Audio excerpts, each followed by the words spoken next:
महिला ने अपने जेठ और देवर पर प्लाट पर अवैध कब्जा और वाहनों को अवैध रूप से बेचने के लगाए आरोप से एसपी से की शिकायत। रश्मि सोनी निवासी मकरोनिया हाल निवासी नोएडा उत्तर प्रदेश ने एसपी ऑफिस पहुंचकर अपने पति स्वर्गीय योगेश सोनी की 4 व्हीलर वाहन और एक मोटरसाइकिल को अवैध रूप से बिक्री किए जाने और उनके प्लाट पर अवैध कब्जा करने की शिकायती आवेदन दिया। रश्मि सोनी ने जानकारी देते हुए बताया कि मेरी शादी सन 2005 में मकरोनिया सागर के रहने वाले योगेश सोनी से हुई थी। 19 अगस्त 2012 को एक्सीडेंट में मेरे पति योगेश सोनी की मृत्यु हो गई।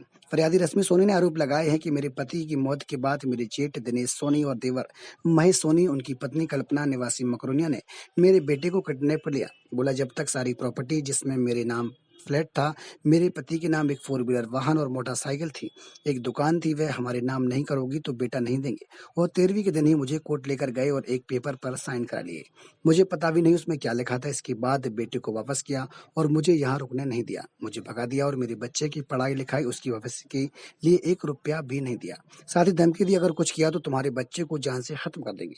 जिसकी वजह से मैं 12 साल तक कुछ नहीं बोल पाई, लेकिन आज मेरा बच्चा 17 साल का हो गया है। मुझे मेरे बच्चे को न्याय मिलना चाहिए, इसका हक उसे मिले और जिन्होंने गलत किया है उसको सजा मिले। रश्मि ने अपने जेठ दिनेश, देवर महेश और उसकी पत्नी कल्पना पर बेदखल करने के आरोप लगाए हैं। एसपी कार्यालय में आवेदन देकर पूरे मामले की जांच कराकर उसे और उसके बेटे को न्याय व उसका हक दिलाने की मांग की है। है कि 2012 में मेरी शादी 2005 में यहाँ हुई थी सागर में मिस्टर योगेश सोनी से। उनका परिवार यहाँ रहता है। मिस्टर दिनेश सोनी जेठ है मेरे, और जेठ थे उस समय, और मिस्टर महेश सोनी जो है उनका छोटा भाई है। योगेश सोनी बीच के थे।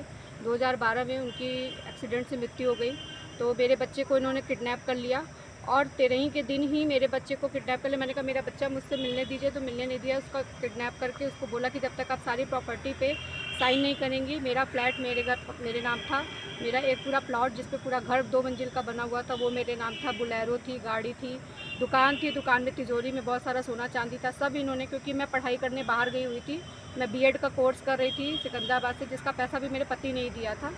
तो जब अब पता चला कि उनकी आकस्मिक मृत्यु हो गई है, तो मैं यहाँ आई तो मेरे बच्चे को मुझसे मिलने नहीं दिया। बोले जब तक तुम सारी प्रॉपर्टी पे साइन नहीं करोगी तुम्हें अपने बच्चे से मिलने नहीं देंगे। और मुझे उसी दिन 13 के दिन मुझे लेके गए, कोर्ट लेके गए और एक पेपर पे साइन करवाया जिसमें क्या लिखा था क्या नहीं लिखा था मुझे कुछ नहीं पता। और जब जैसे साइन किया वैसे मेरे बच्चे को उन्होंने दे दिया मुझे, और मुझे घर से बाहर निकाल दिया, मुझे रुकने भी नहीं दिया। मैंने कहा मैं 13 दिन यहाँ रुकूँगी, मुझको रुकना है, मुझे रुकने भी नहीं दिया। मैं अपने माँ बाप के साथ आई थी, वो साक्षी हैं, वो गवाह हैं, मेरा भाई भी आया था, लेकिन उन्होंने रुकने नहीं दिया और मुझे यहाँ से भगा दिया। फिर उस समय मैंने कहा कि मुझे अपने बच्चे की पढ़ाई करनी है, पालन पोषण करना, मैं कैसे करूँगी। तो उन्होंने 1 रुपया भी नहीं दिया। मैंने फ़ोन किया दिनेश को, तो उन्होंने फ़ोन पे बोला हम तुम कुछ पैसे नहीं दे सकते, हम कुछ भी नहीं देंगे तुम्हें। और उसके बाद में मुझे धमकी दी गई कि जब मैं दिनेश से बात की तो मेरे को धमकी दी गई, कहा गया कि अगर तुमने कुछ किया तो तुम्हारे बच्चे को हम जान से मार डालेंगे। तो यही रीज़न था कि मैं 12 साल से कुछ नहीं बोल पाई। आज मेरा बच्चा 17 साल का हो गया है, लेकिन मुझे अपने बच्चे के लिए न्याय चाहिए। मेरे बच्चे का हक बनता था, मुझे अपने बच्चे के लिए न्याय चाहिए ताकि उनको सज़ा मिले जिन्होंने मेरे पति की एक्सीडेंट के बाद मुझे घर से बाहर निकाल दिया और मेरे बच्चे का सारा हक छीन लिया। कौन थे वो जो हक छीना है?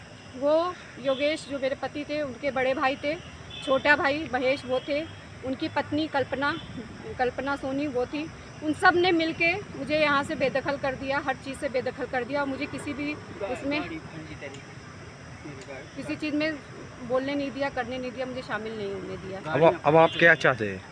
मैं यही चाहती हूँ कि न्याय मिले और मेरे बच्चे का जो हक है वो मिले और उनको सज़ा मिले, क्योंकि उन्होंने मेरे साथ ही नहीं अपनी कल्पना जो सोनी है, जो मेरी जेठानी थी, जो जेठानी है, उन्होंने अपने सगे भाई के साथ भी यही काम किया, उनकी भी सारी प्रॉपर्टी लूट ली, सबके साथ ही कई लोगों के साथ करते जा रहे हैं।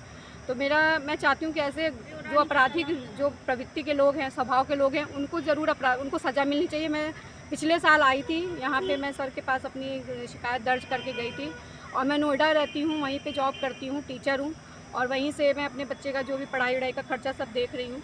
और मैं 3-4 बार आ चुकी हूँ, उस पर काम चल रहा है, लेकिन अभी पूरी तरीके से कार्रवाई नहीं हो पाई है। तो मैं चाह रही हूँ कि पुलिस उस पर ध्यान दे और उस पर जल्दी से जल्दी कार्रवाई करे।